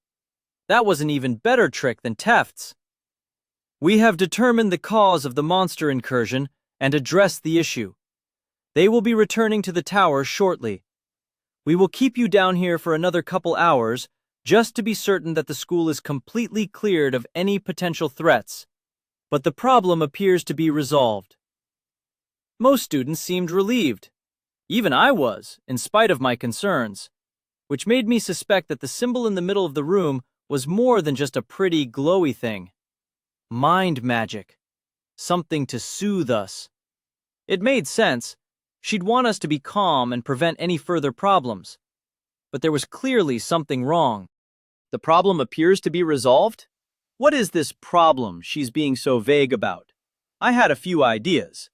Karis Salirian was at the top of the list. If he'd escaped the tower, I'd bet anything that Katashi would be sending monsters to figure out where he'd gone. I didn't know how to feel about that. I'd more or less sided with Karis in that conflict, but I still knew virtually nothing about him.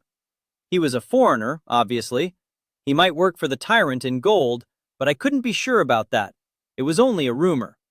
It had been my instinct to protect Vera and the child, who I also knew virtually nothing about, that had made my decision. Katashi seemed like he was perfectly happy to leave me alone. But why was Katashi even in this tower in the first place? The Serpent Spire was Tenjin's territory, not his. Were they working together on something? I needed answers, and, even more than those, ways to protect my friends. I was done with being idle. I seethed in silence for the remaining hours before they sent us back to our rooms. Classes were canceled for the day, and for the following day. That was good. I had work to do. Chapter 10. Commissions. As soon as we were released, Patrick and I went to check on Sarah. We found her back at her room, unharmed and unconcerned. We were both pretty relieved. After that, Patrick and I parted ways to head back to our own dorms. I found Jin right outside our dorm building. He wasn't hurt either, but he was in an even less talkative mood than usual. Maybe he was a bit shaken by what had just happened. If so, I couldn't blame him. When I made it back to my room, I was surprised and relieved to see that the ceiling had already been fixed. Maybe the Academy guard had seen the hole and sent in the request, or maybe Professor Orden had handled it herself in spite of her protestations. I'd find out later, but for the moment, I had a more pressing priority. I opened a very familiar book and began to write. Dear Voice of the Tower, residents of the tower are currently scouring the Lorien Heights Academy for something. One of the creatures I saw looked a great deal like the form you used in the tower, but bigger. Was that you? Are you here? Corin. My heart pounded while I waited. I had no evidence that the voice was outside. Its name implied that it probably wouldn't be, but the similarity between that robed figure and the form the voice had chosen was worth investigating. I didn't get an immediate reply. I ended nervously skimming through some of my textbooks and periodically checking back until I finally saw a response a few hours later. Dear Corin, so formal. I preferred mysterious book entity. The creature you speak of was not one of my forms, however. I do have a limited presence outside of the tower at this time. Communicating through this method has limitations, however, and I will not be able to speak with you regularly.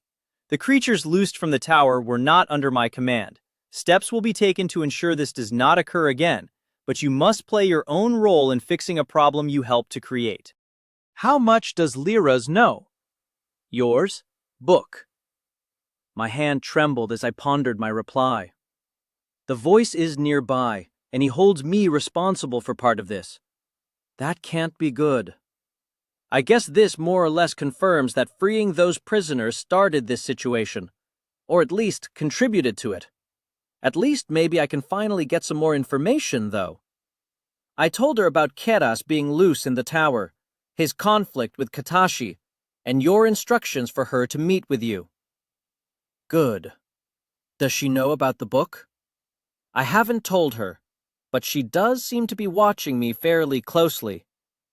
Should I tell her? Under no circumstances. If she finds the book, I will handle the situation.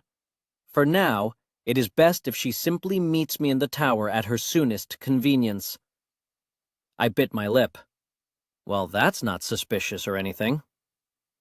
If she's one of his contacts, why not share the existence of the book? What's the significance of it? I will keep the book hidden. I could use some guidance about this situation in general, though. Why was the tower sealed to prevent anyone from exiting? Is Katashi guiding those creatures? Are they looking for Keras? For Vera? What should I be doing if I see one of them? Don't worry, Corin. Lyra's and I will handle things from here. If this is not resolved by the time you enter the tower again, I will provide you with further instructions. In the meantime, focus on making yourself strong enough to survive. Mysterious Book Entity. I set the book down. The chastising tone signaled a clear enough end to the conversation. I hated being kept ignorant, especially when I was being blamed for something. If he, she, or it wanted to leave me out of things, I'd have to find my answers through other means. Before even that, though, it was long past time I started properly protecting my room. I spent the next few hours shopping.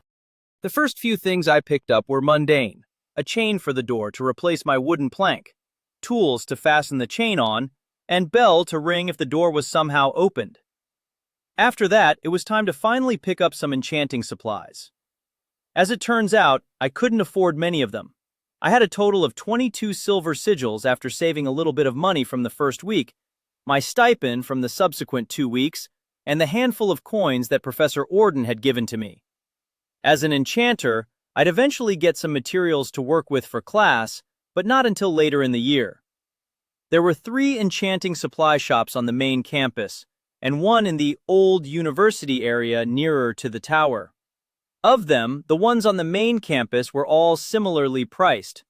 The one in the old university was more expensive, but had a broader variety. Apparently, climbers often sold their findings from the tower there, and the shopkeeper resold them at a profit. I spent the most time in that old university shop, the Climbers' Court. The title came from the place's function as a meeting place for climbers, as well as serving as a general store for supplies needed for tower expeditions. Almost everything there was outside of my price range, but I spent 4 silver sigils on a lesser mental mana crystal in exchange for permission to copy down the runes on the magical items that were being sold there. The shopkeeper, a retired climber named Lars Mantrake, was happy to regale me with the stories he'd heard from the adventurers who sold him the items, or, in some cases, the ones he'd picked up personally as a younger man. He had a lot of inventory. That meant a lot of runes to copy. I could have found most of the same runes in the books in the library, but there was a big advantage to studying them on actual items. By looking at the items with my attunement active, I could see the exact proportions of mana that were used in each individual rune. That made it much easier to conceptualize than just looking at 22.7 units of gray mana in a stuffy tome. By the end of that week, I'd managed to recharge my shield sigil by transferring mana out of the lesser mental mana crystal I'd purchased. It was a huge victory for me, the first time I'd successfully moved mana from something other than myself into an item. Somehow Jin, being the creepy and amazing guy that he was, seemed to know about it immediately. He confronted me after classes at the end of the week. "Corin, you have been studying creating magical items." I nodded. I was an enchanter. It was a safe admission. "I'd like you to make some for me." I raised an eyebrow at that. Commissions? I hadn't even made an item on my own yet. What sorts of items? He handed me a list. There were nearly 30 items on it. I know I owe you a couple significant favors, but this may be a little bit beyond my abilities." "Why is that?" he asked, brow furrowing. He didn't look angry, just some combination of confused and frustrated. I wasn't exactly going to admit I hadn't managed to make an item completely by myself yet. That, while perfectly reasonable at this point in the year, sounded embarrassing in my head. "I don't have anywhere near enough materials, nor the means to afford them," I said instead. That was just as true. "I can secure materials. What do you need?" That warranted raising both eyebrows, but quickly turned my attention back to the list. Item that allows for creation of aura of shadows. Item that allows for invisibility at will. Item that removes sound from movements. It wasn't exactly how I would have listed things, but I understood the goals at least. These were not exactly simple things to build. I read a little further, beginning to sense patterns. Item that allows for the projection of an illusory self. Item that allows for the detection of invisible targets. Item that enables the wearer to see through walls. Item that allows the wearer to see in the dark. Most of the items were themed towards subterfuge and detection, but some of them were awfully specific. Specific like the kinds of things you'd be expected to demonstrate in a class for a certain attunement. I folded the list. "You want to be able to fake having other attunements." "Yes." I was surprised by the confirmation. "Why?" "I'm taking the classes for 3 different attunements," he admitted. "I must successfully meet the requirements for each of them." Well, that certainly helps support my Jin is obviously in Spider Division hypothesis. It was tempting to ask him about Spider Division more directly, but I decided that it was probably more polite to be more discreet, at least for the moment. He would have volunteered that information if he'd wanted to. I raised a hand to my chin, considering. "This is so you can keep it secret which attunement you actually have?" "Good," he said, voice wry. "You understand." His lips twitched upward, but only for a moment before he looked away. Well, I understood what he was going for, but I still didn't understand why he needed to do that. Something about his searching for Spider Division, maybe. I'd almost forgotten about that in the face of the much more serious problems at hand. I tried looking at his aura with my attunement. I couldn't resist. All it took was a blink. Nothing. No aura. Was it possible they'd let him into the school without an attunement? I doubted that very seriously. That meant he was either already wearing an item that blocked my vision, very possible, or he had an attunement that did the same. The shadow attunement, maybe. "Okay, you said you could get materials, but this is going to require a lot of them. Some of these enchantments are not going to be trivial, and I may not be able to complete them all immediately. I don't even know if they're all possible at my level of expertise. Some of them might be carnelian level or higher." "I understand," he replied. He looked me in the eye, and his expression held something like relief as he said, "I trust you will complete this to the best of your ability." I still hadn't accepted, but sure. He was so earnest with the request that I couldn't really refuse. "If I write down the materials that I need for each of these, you can get them somehow?" "Yes," he replied simply. "How?" He folded his hands in front of him. "My family is Dalen." I'd figured he was from another kingdom from his appearance, but that didn't explain the resources in itself. I'm not sure I understand. You're from Dalanos. Why does that matter? He shook his head once. No. House Dalen. Oh, goddess. The royal family of Dalanos. You're... Oh. Like a prince or something? He twisted his lips, looking uncomfortable. No, not precisely. I would rather not explain. Suffice to say that I can provide what you need for the items. That put things into a very different perspective. I don't suppose you might be able to get any extra resources for my own projects, since I'm going to be making you so many things.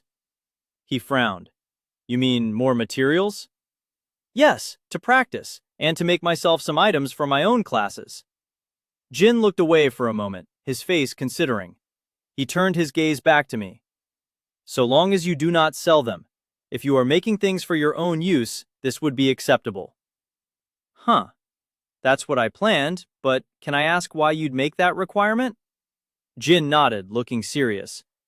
The people here, you see the souls of monsters as currency. To us, they are the spoils of victory and sacrifice within the tower. To enchant is to bind the soul of an enemy for your benefit. He paused. Then his eyes widened and he hurried to continue.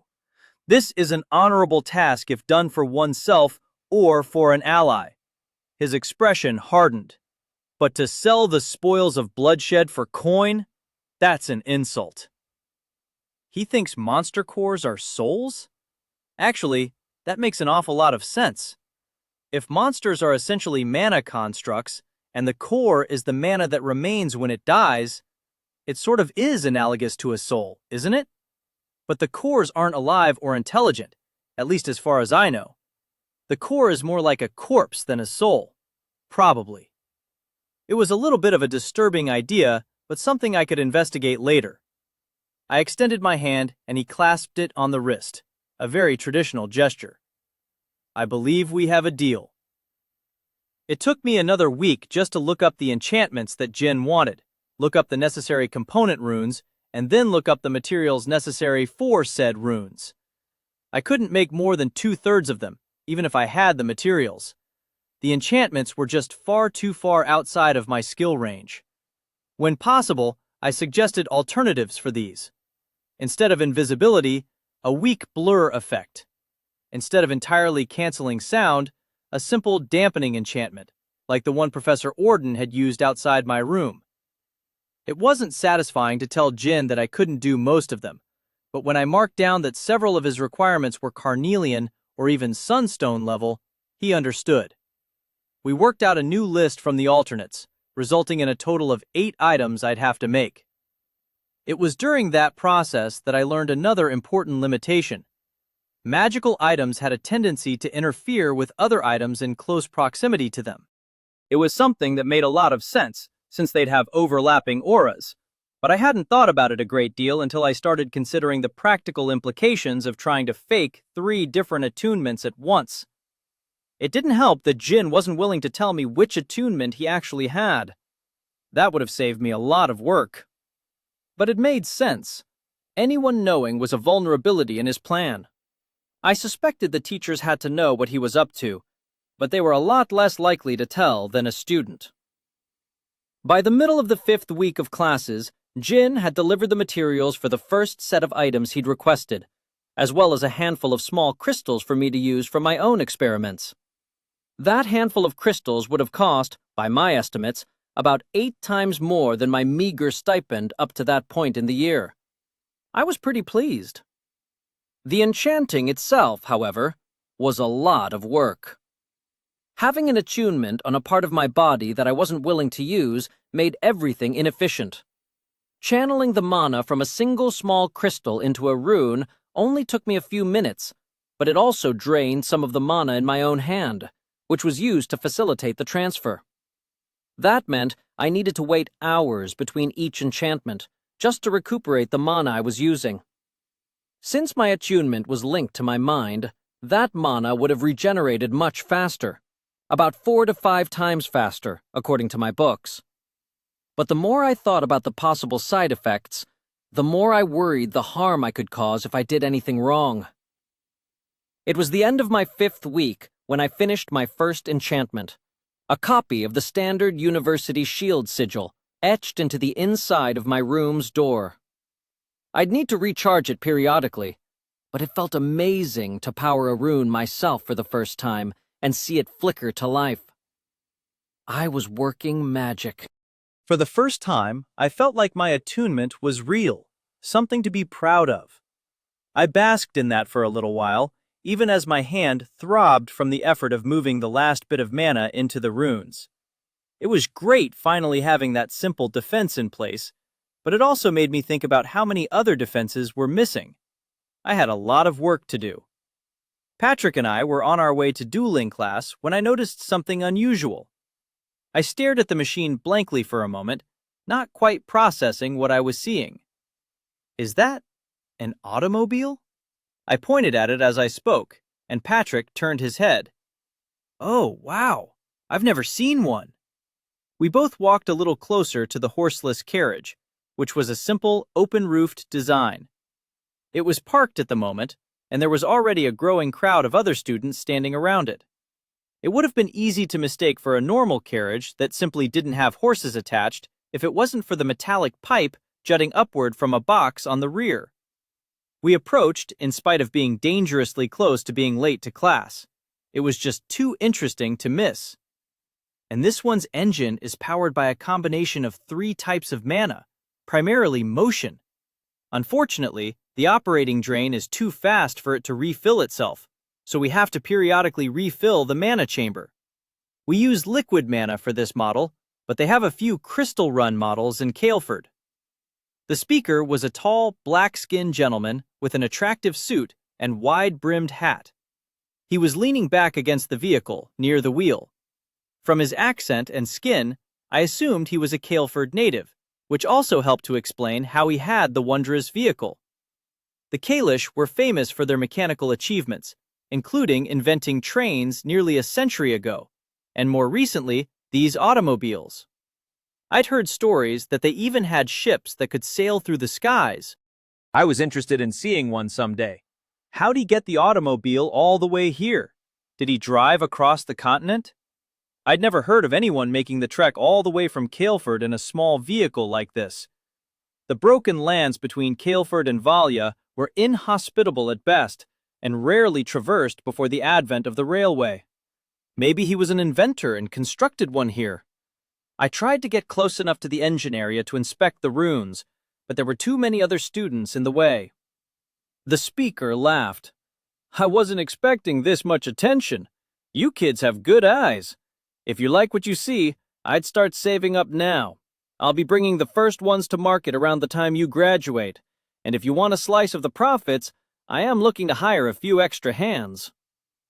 I blinked. He was going to be selling automobiles? That seemed like a positively decadent product. A vehicle that ran on liquid mana had to cost an exorbitant amount to both build and maintain. Still, I had to acknowledge that it sounded like a smart strategy if he could build them himself.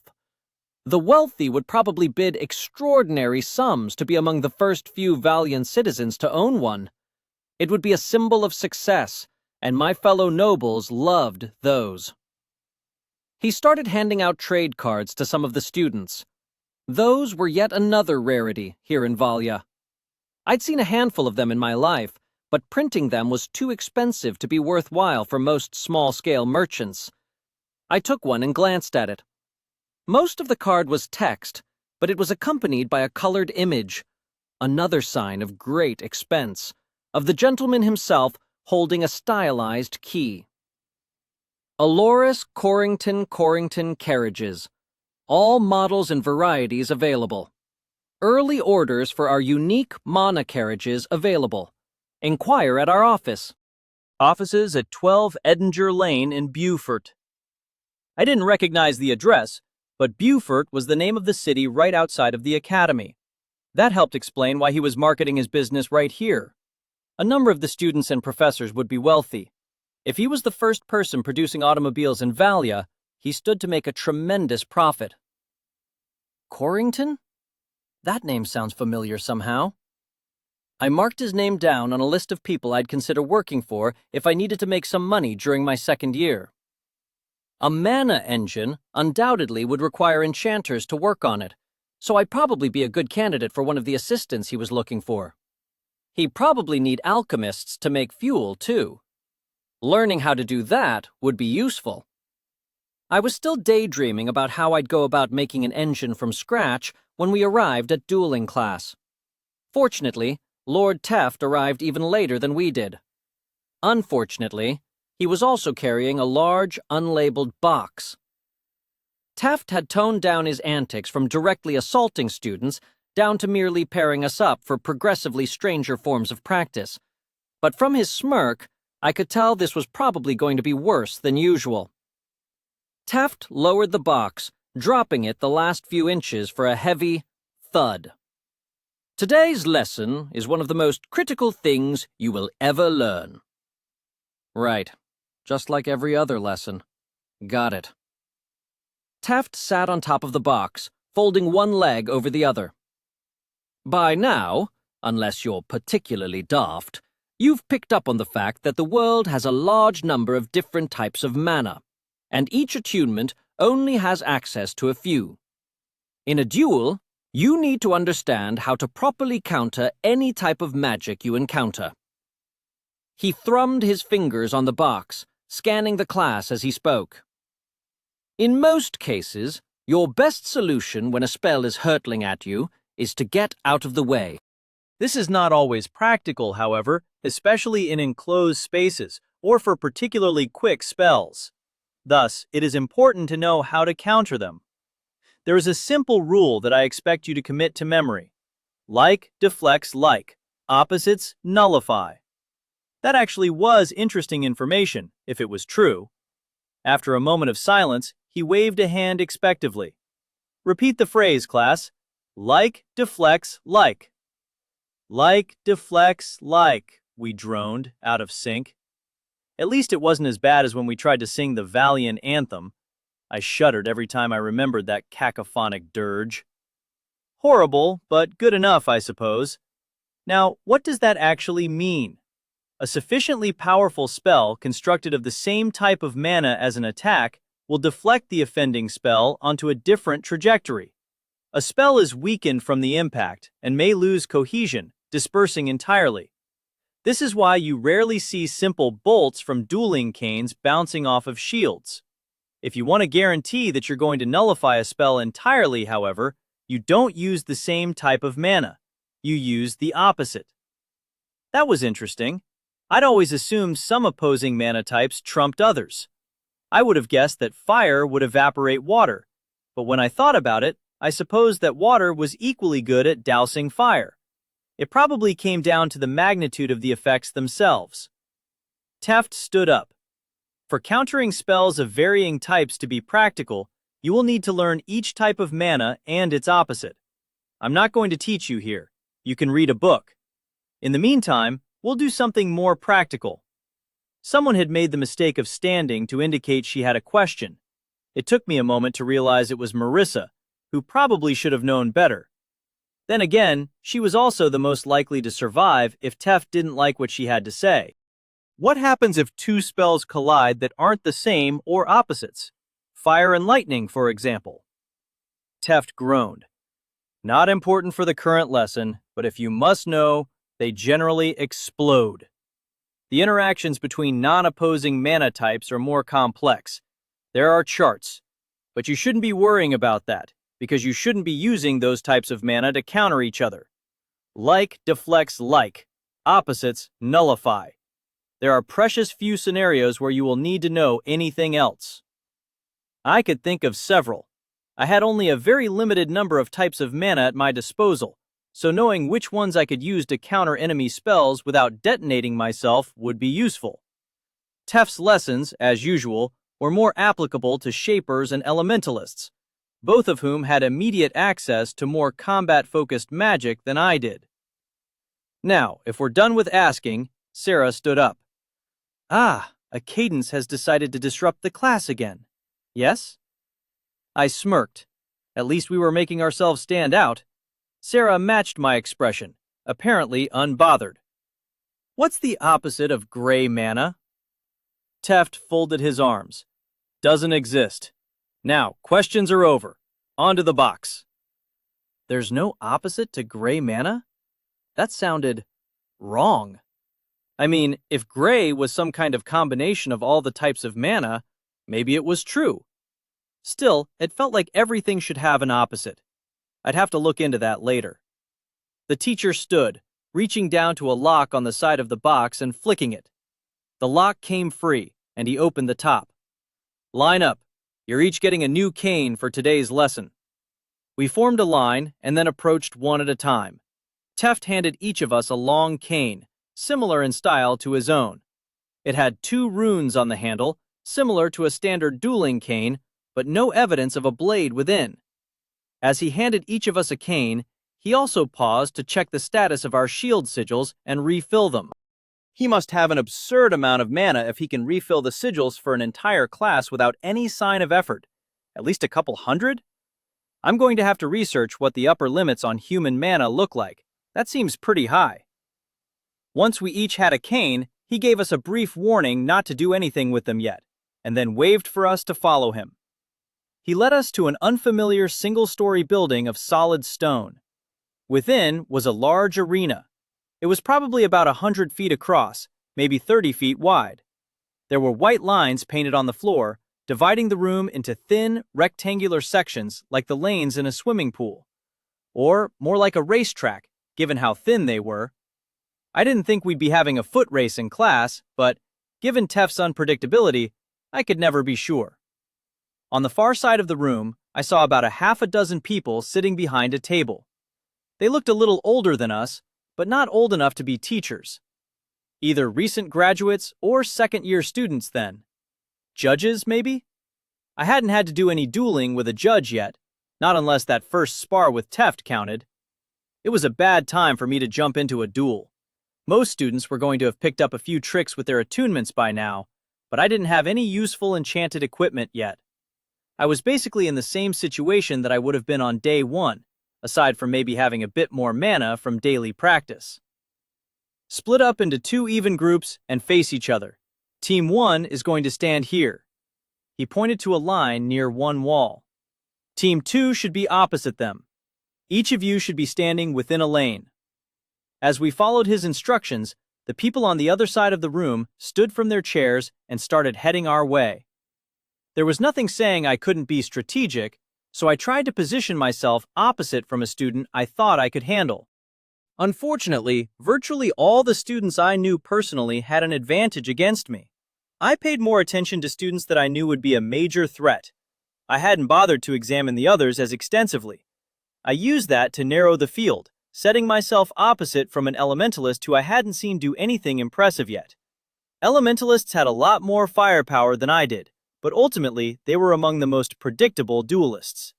I had to hope I could anticipate his actions sufficiently to compensate for my lack of flexibility. Teft moved to the center of the room to speak. In your hands is a practice version of a war cane. The lower rune is used to project a slow-moving orb of gray mana with about 3 times the power of a standard blast from a dueling cane. The upper rune charges the top portion of the war cane with gray mana, similar to the blade on a dueling cane, but not suitable for direct attacks. It has a different purpose. If you haven't figured it out by now, you haven't been paying attention. Deflection. He's setting us up to play a ball game with real weapons. As dangerous as that sounded, it actually made me more confident. If the whole idea was to project and deflect things from the cane, that meant we probably wouldn't be using our attunements, which would significantly improve my odds. The rules are simple. Once we begin, you will commence firing at the team opposite you. You can attempt to deflect your opponent's orbs with your own, or by activating your cane and physically knocking them out of the way. No offensive spells. This is cane practice. Your only weapons are the canes from the box. You can, however, use any defensive abilities at your disposal. He turned around, looking at the other side of the room. You're disqualified once you're hit by 3 orbs. When that happens, step to the safety of the ring. The judges, he pointed at the older students, will remind you if you've taken 3 hits. I will be activating a barrier that will prevent any stray projectiles from exiting the battlefield and hitting bystanders. Teft began walking out of the field.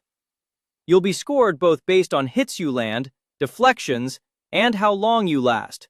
Survival is the most important of the three. Lord Teft pointed to the boundary of a lane. One last thing. You must remain in your lane until someone adjacent to you has been disqualified, at which point you may move if you choose. Oh, and if I didn't make this clear enough before, you're all starting at once. I stared blankly for a second after that line, picturing what was going to happen as soon as 2 lines of 20 students opened fire and began deflecting projectiles. Utter chaos. I should have guessed that Teft's idea of dueling practice couldn't possibly be as simple as a duel. From the murmuring around me, I could tell that others shared my opinion. The student on my left was clinging to his cane like it was the last piece of driftwood in the ocean. Oh, Patrick was on my right. That was good. He nodded in acknowledgement when I noticed him, looking grim. I was displeased when I realized that Marissa was on the opposite end of the field. With defensive skills allowed, attunements like hers had an advantage. She could potentially deflect projectiles with a bare hand without needing to rely on a cane or her barrier. I didn't know her personal capabilities, but some guardians could cover their entire bodies in mana. If she could do that, she'd be practically invincible in this test. I didn't have much more time to assess the competition. Teft stepped out of the lines, knelt down, and muttered a few words. The lines behind us, marking a rectangular field, began to glow, illuminating the barrier he'd activated. There were no barriers between the lanes themselves, though. The lanes implied that we were expected to start out by firing at the person directly across from us, but that wasn't necessarily the best strategy. Most people would probably fixate on their direct opponent on the opposite side of the lane. Maybe I could get Marissa out early by taking her by surprise, but I didn't want to risk it. There were better gambles to make than trying to attack the strongest opponent immediately. Begin! The word was too soft to be an appropriate signal for the insanity that followed. I didn't bother trying to make a first strike. Instead, I shifted my feet into a dueling stance, presenting a smaller profile for my target. As he raised his cane and fired, I flicked the upper rune on my cane. The sharp pain that accompanied the activation indicated that it was taking more mana than my normal cane did, but that was to be expected. I didn't expect how quickly the glowing sphere would be coming at me, though. It was slower than a dueling cane's blast, certainly, but it wasn't slow. I raised the cane to try to parry, but my reaction was stunted by the pain. The sphere impacted harmlessly against the wall on my right, hopelessly off target. I was so relieved that I entirely missed the other sphere, coming from a completely different opponent. It was inches from hitting me when a blast from my right knocked it clear out of the way and into one of the sides of the arena. I turned to my right, giving Patrick an incredulous look. He was already back to facing forward, in a dueling position of his own. Focus up, Corin. You can thank me later. I gritted my teeth, nodded, and slipped back into my dueling stance. I didn't think I'd ever seen Patrick look so serious about anything, and if even he was taking this seriously, I had to do the same. I took a deep breath, closed my eyes for a moment, and then exhaled. Mana glowed around me, almost blindingly bright. But with my attunement active, everything felt clearer, easier to take in. As the energies surged around me, I felt aware of the spheres that were coming my way, even if I couldn't see them. With a simple flick of my wrist, I sent an incoming sphere out of my way, and directly into a team member on my left. -1 point from Corin Cadence for friendly fire, a student intoned behind me. Resh. The student that I'd hit rubbed at his arm, giving me a nasty look. Fortunately, it wasn't someone I knew. Sorry, I shouted. I meant it too. I might have even blushed. Okay, taking this seriously, step 2. No more hitting my team. My direct opponent fired another projectile at me, this time much more accurately. I stepped to the side, firing a sphere at the floor inches in front of him. Just as I suspected, the floor was charged with mana to prevent it from being damaged. The sphere bounced off of that mana and right into my opponent's chest. He had a look of utter shock as it slammed into him, staggering back a step at the impact. Before he'd recovered, I'd fired 3 more orbs. Taking turns? Please. There were no turns in war. Of my 3 newly fired spheres, only 1 connected with him. I deflected another 2 from other opponents in the meantime, sending them as close to my opponent as I could, but failing to get them quite at the right angle. I saw a projectile headed for Patrick,